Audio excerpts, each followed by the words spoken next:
Hi! Welcome back sa ating YouTube channel. Magandang araw sa ating lahat. So, welcome back again sa ating munting channel. So, matagal na wala tayong vlog ulit about doon sa tips or tutorial natin.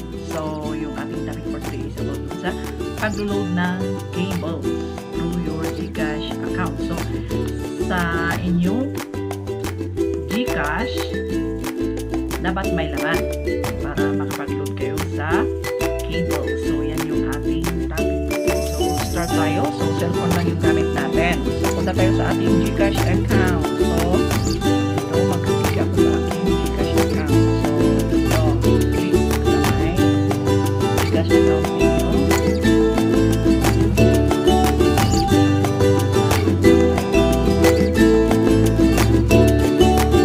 Dito, meron kailang mahal. So, dito, lagay ko muna yung pin natin para ma-open doon sa ating account. Okay. So, yan lang yung laman niya. Yung ating GCash account. So, sa may baba, yung may remind me later doon. So, i-click lang natin doon para matanggal yung ano niya. And then, sa taas, makikita niyo yung may doon sa load. So, punta tayo sa may load. Mag-click sa may load.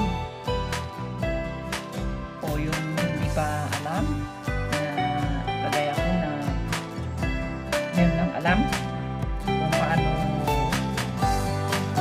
nag-update yung ating GCash account sa pag-load. So, dati hindi ganito yung style ng pag-load. So, sa may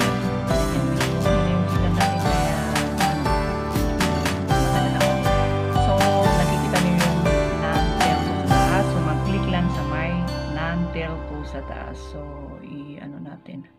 Paano ba? Yan. Kung nakikita nyo yung non-telco, yan. So, i-click yung non-telco sa taas. Kasi non-telco siya eh. And then, yung mobile number na magre-receive ng inyong PIN. So, sa akin kasi, hindi yun yung magre-receive. So, palitan ko yung magre-receive ibang number. Example lang ito. Dapat yung mag-receive ng PIN, yun yung ilagay ninyo. And then, siya yung mag-receive ng PIN na i-load nyo sa inyong yan, GCash o cable. Next, click lang sa may next. So, make sure na tama yung nilagay yung number na mag-receive ng PIN. So, dito, yan, sa may taas, scan ulit nyo, move left. So, nakikita nyo yung PTV. Doon kayo mag-click. Makikita niyo yung mga cables dyan. O, example natin. O. Yan si satellite. Meron din si signal from 300 time. Lahat ng mga gusto nyong i-load andito. So, scan lang ninyo pataas. Yan. Diyan. So, meron yung satellite load 499. Kung gusto nyo ng 499, yan.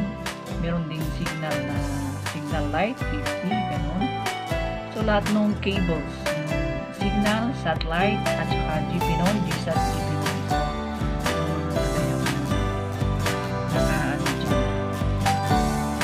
Or kung hinahanap ninyo kung nasaan si cable. So, ang ito nila, signal Pinoy, and meron din signal na 1,000, prepaid load 1,000. Okay. So, example din is yung GPinoy. Usually, dito is yung GPinoy at saka GSAT. So, example ito, yung sa may 999. Yan yung niloload natin, yung sa atin. So, GPinoy, kung gusto nyo mag-load ng inyong GPinoy, dito lang. Okay? So, yan. I-click lang sa may gilid. Example is dito. Yan. Here. Yan. So, nag-blue na siya. Pag na-click na ninyo sa gilid, sa may circle o round na maliit dito sa gilid, i-click lang check siya. So, automatic na yan is mag-load sa inyo. Example is dito. Meron ding GSAT 200. Kung GSAT 200 yung duludan ninyo, pwede. Ayan. And then, click sa gilid. Ganun din yung ginawa natin.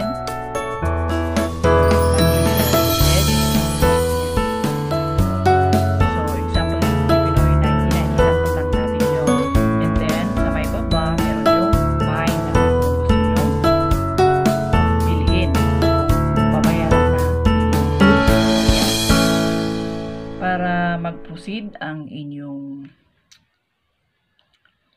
pagbili ng pin dito. So, buy now. Click sa may buy now. So, wait lang ng ilang ano. So, ayan siya. P99. And then, click sa may blue na yan. I-click natin para proceed na tuloy-tuloy yung ating load. So, marireceive na ng ating phone number yung nilagay na pin. Okay, so ayan na siya. Yan yung pin na na-receive natin. So, close muna natin. I-check natin yung ano, pumasok na load. Pin. So, andito na yung pin. So, log out muna natin. Okay. And then, may na-receive ako na messages dito. May messages tayo dito. So, click lang. So, ayan siya. Meron yung pin na 16 digit. Yan yung i-load ninyo sa inyong GPinoy. GSAT GPinoy. Okay, so yan siya, and I hope na nakatulong sa inyo, and thank you for watching, at sa mga lahat ng sumusuporta, lahat ng mga subscribers natin nanonood, thank you sa inyong lahat. So thank you for supporting our small channel. So magandang malaking bagay na yun sa akin yung panonood niyo kahit konti lang. So thank you very much, and don't skip those ads. Please, thank you.